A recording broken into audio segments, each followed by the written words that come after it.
বাড়ি থেকে ডেকে নিয়ে যুবককে জিম্মি করে ফোনে 2 কোটি টাকা দাবির চাঞ্চল্যকর অভিযোগ পাথারকান্দিতে। দাবি মতো টাকা না দিলে যুবককে প্রাণে শেষ করে দেওয়ার হুমকি। রহস্যজনক যুবক অপহরণে প্রায় 100 ঘন্টা অতিক্রান্ত হলেও মিলেনি খোঁজ। 4 সন্তানকে নিয়ে বিপাকে পড়েছেন গৃহবধূ। ছেলেকে অক্ষত ফিরে পেতে গৃহবধূকে নিয়ে করিমগঞ্জ তথা বর্তমান শ্রীভূমি জেলা পুলিশ সুপারের দ্বারস্থ হয়েছেন বৃদ্ধা মা। আমার স্বামী আমার সাইডটা হচ্ছে বুকখানা দিয়ে দিবার লাগে।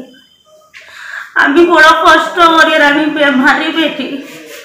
অভিযোগের বিবরণে জানা যায়, পাথারকান্দি থানা এলাকার দেওবাড়ি গ্রামের পেশায় দিনমজুর নুরুল ইসলাম গত 8 ফেব্রুয়ারি সন্ধ্যায় পার্শ্ববর্তী গ্রামের 2 যুবক ডেকে নিয়ে যাওয়ার পর থেকে এই প্রতিবেদন আমাদের কাছে পৌঁছা পর্যন্ত কোনো সন্ধান পাওয়া যায়নি। জানা গেছে, অপহৃত যুবক নুরুল ইসলামের মোবাইল ফোন থেকে তার স্ত্রীর মোবাইলে ফোন দিয়ে মুক্তিপণ হিসাবে নাকি 2 কোটি টাকা দাবির পাশাপাশি চাপ বাড়াতে ভিডিও কলে যুবককে নির্যাতন করার দৃশ্য পরিবারকে দেখানো হয়েছে বলে অভিযোগ করেছেন স্ত্রী স্বপ্না বেগম।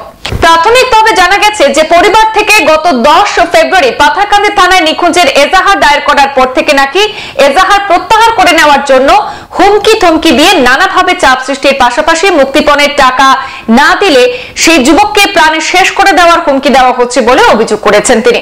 গৃহবধূর ভাষ্যে জানা যায়, পাথারকান্দি থানা এলাকার সুলতান এবং শামীম নামে 2 যুবকই নাকি তার স্বামীকে বাড়ি থেকে ডেকে নিয়েছিল গত 8 ফেব্রুয়ারি সন্ধ্যায়, এমনটাই জানিয়েছেন সেই গৃহবধূ।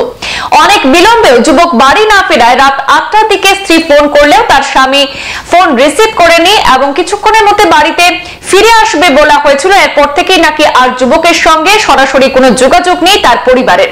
এদিকে নিরুপায় হয়ে নুরুল ইসলামের বৃদ্ধা মা পুত্রবধূকে নিয়ে ছেলেকে ফিরে পেতে শ্রীভূমি জেলা পুলিশ সুপারের কার্যালয়ে উপস্থিত হয়েছিলেন, কিন্তু এসপির সঙ্গে তাদের দেখা হয়নি। তারা আইনি সহায়তা চেয়ে এসপির উদ্দেশ্যে একটি স্মারকপত্র কার্যালয়ের কোনো এক পুলিশ কর্মীর হাতে তুলে দিয়েছেন বলে জানা গেছে। আমাদের হাতে মন্তব্য রয়েছে, সরাসরি গৃহবধূর মুখ থেকে শুনবো এই ঘটনার বিস্তারিত। বিকাল 4টার সময় ফোন করছেন, আমার স্বামীর নম্বর দিয়ে হিরিয়া ফোন করছেন। হরিয়া কইছেন 2 কোটি টাকা লইয়া আইতা আর তোরে নিতা আর না ও তোর মায়ের শুনা ও কইছেন তানে দিয়ে কই দেন আরে বা আমার 2 কোটি টাকা দেনে আলা নাই। আপনার পরবর্তীতে এসপি আছে আইলা কিটা কইলো এসপি স্যার তোর কুচ্ছু কইছেন না, তো গেছেন ডিউটিয়া তাই তেনটা কোনো রিকোয়েস্ট দিছেন না। এসপি স্যারও নাই, কুচ্ছু নাই, ম্যাডামও নাই, এসপি স্যারও নাই। আমার জানলে আর আমার হরিয়ে গেছেন গিয়া বিকাল 5টা।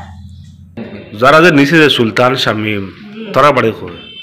সুলতানের বাড়ি পড়ছে 7 গড়ি আর শামীমের বাড়ি পড়ছে আসিমন বা গোসাঙ্গন। আজকে যে এসপি স্যারের কাছে আইলা?